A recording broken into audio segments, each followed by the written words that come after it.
و سلام برادران عزیز. در این ماه فوریه به خصوص اومدیم که از ابوعلی ابن سینا کمتر سخن بگیم. چون معلوم است به ما ابوعلی سینا دو دشمن داشت.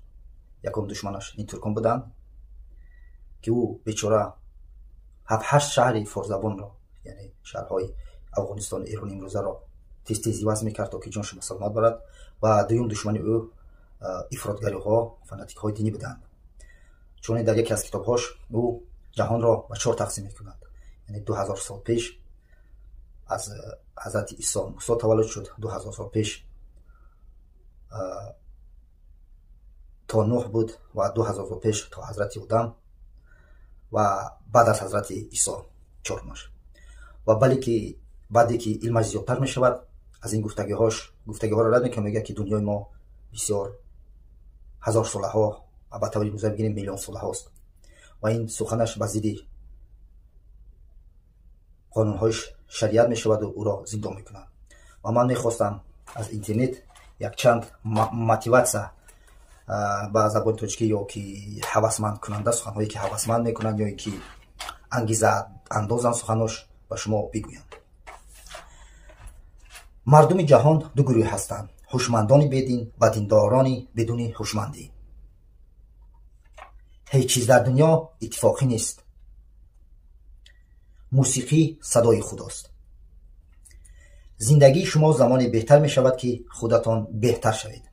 مورخ بزرگی جمهوری ازبکستان با مورخ تشکل خلق ازبک از اصل 14 و این اصل 10 پیدا شد. در زمان زندگی ابن سینا همون زبان خودش وجود نداشت. حالی که کشورها مالش تاجیکستان، ازبکستان، تاجیک کشورها بعداً پیدا شدند و وطن بومی تاجیکان تمام آسیا میانه است. آسیا میانه وطن اصلی تاجیکان و در زمان زندگی ابن سینا همین زبان تاجیکی که ما این حرف میزنیم بسیار رایج بود، حتی قبل از ابن سینا در زمان رودکی. مثلا من مثال میارم، وقتی ما در مسکو تحصیل میکردیم اولین دانشمند انسیکلوپدیست روس لامانوف نام دارد. ما همراه رفتیم در کتابخانه به نام لنین. وقتی آثار لامانوف را دیدیم، روس‌ها به ترجمه نمی‌فهمند لامانوف را. ما درباره فیزیک لامانوف کار می‌کردیم، خود روس‌ها آثار لامانوف به لغت نمی‌فهمند. شما ببینید که آثار دانشمند مثل یا شعرهای رودکی که 200 سال از این پیش بود تا دهقانی تاجیک می‌فهمد. ما را بیشتر خود حج نام یا گربسته نفسات امیری مردی یا بیشتر گفته در دانشگاه حرکت را با فارسی جنبش می‌گویند. خودش گفته است. این دلیل آن است که غیر از زبان تاجیکی عربی دیگر زبان نبود در زمان زندگی ابوعلی ابن سینا. این بعد دو زبان و خوشبختانه زندگی نامش و خودش نوشته. یک رساله با نام سرگذشت. این سینا نوشته که پدرش از بلخ بود. بلخ یکی از شهرهای قدیمی گهواره تمدن تاجیکی برابر سمرقند و بخارا و مرو و نیشان و شاپور. بلخ یکی از شهرهای قدیمی تاجیکی به شمار می‌رود و پدرش از بلخ آمد با مادرش استاره در افشنه بخارا که پایتخت سامانیان بود.